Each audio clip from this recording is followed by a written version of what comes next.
আসসালামু আলাইকুম। দেশ এবং দেশের বাহির থেকে যারা আমাদেরকে দেখছেন সবাইকে আজকের এই ভিডিওতে স্বাগতম জানাই। আমরা যাচ্ছি একটি মসজিদের কাজে। তো রাস্তাটা কত সুন্দর, আমার সঙ্গে আছে সাব্বির। আমরা এই রাস্তা দিয়ে অনেকবার যাওয়া আসা করছি কিন্তু আপনার হয়নি। দেখেন কত সুন্দর মেঠো রাস্তা, পাশ দিয়ে একটা খাল চলে গেছে, দারুণ লাগছে। এবং এপাশে চিংড়ির ঘের, সব চিংড়ি মাছের ঘের। যেহেতু এটা সাতক্ষীরা জেলা সেহেতু এখানে চিংড়ির ঘের। আর দূরে দেখা যাচ্ছে আপনার খেজুরের রস কিন্তু আমরা তো সুন্দর একটি জায়গা আসার পর মনে করলাম যে আপনাদের সকলকে দেখায়। অনেক দারুণ লাগছে। আমি একটু ক্যামেরা দেখানোর চেষ্টা করি। এই যে দেখেন কি সুন্দর, তাই না? আর পথটা মেঠো পথ চলে গেছে, উপরে সূর্য, দারুণ অনুভূতি। আসসালামু আলাইকুম। তো দেখেন এখানে কিন্তু যারা কৃষক তারা কিন্তু এখানে ধান চাষ করেন আর এই সময়ে মাছ চাষ করেন। এখানে কিন্তু প্রচুর পরিমাণে চিংড়ি মাছ হয় এবং এই চিংড়ি দেশের বিভিন্ন প্রান্ত থেকেও এবং বিদেশেও কিন্তু এই চিংড়ি সরবরাহ করা হয় ঠিক এখান থেকে।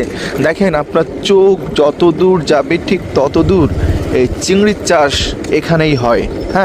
দেখেন আমি একটু দেখাই, সাঁকো দেখছেন, এটা গ্রামেই দেখা যায়, একমাত্র গ্রামেই দেখা যায়। এই যে দেখেন সাঁকো, বাঁশের সাঁকো, এবং এপাশ দিয়ে পানি এপাশে যাচ্ছে এবং এখানে একটা গাছ আমরা দেখতে পাচ্ছি। এটা হচ্ছে খই গাছ। এখানে খই এক ধরনের ফল হয়, সেটা খেতেও খুব মিষ্টি হয়ে থাকে।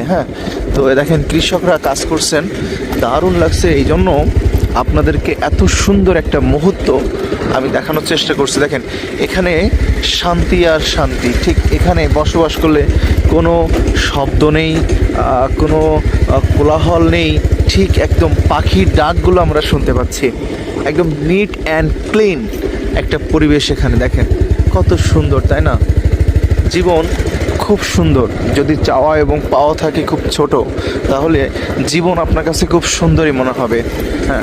তো আপনারা এই ভিডিওটি শেয়ার করবেন এই কারণে যে আপনাদের বন্ধুরাও যেন দেখতে পারে। আমরা এই রাস্তাতে প্রায় যেতে হয়, কারণ মসজিদ একটা হয়েছে এই পাশে, এটা করছিলাম, সেটা কিন্তু এই পাশে হয়েছে, থেকে প্রায় 5 কিলোমিটার দূর হবে। আর একটা এই পাশেই হবে, এখান থেকে 1 থেকে 1.5 কিলোমিটার দূরে মসজিদটা। তো আমরা যাচ্ছি, আপনারা সবাই দোয়া করবেন যাতে আমরা খুব দ্রুত সময়ের ভিতরে মসজিদের কাজটা শেষ করতে পারি। সকল প্রশংসা একমাত্র মহান আল্লাহর জন্য।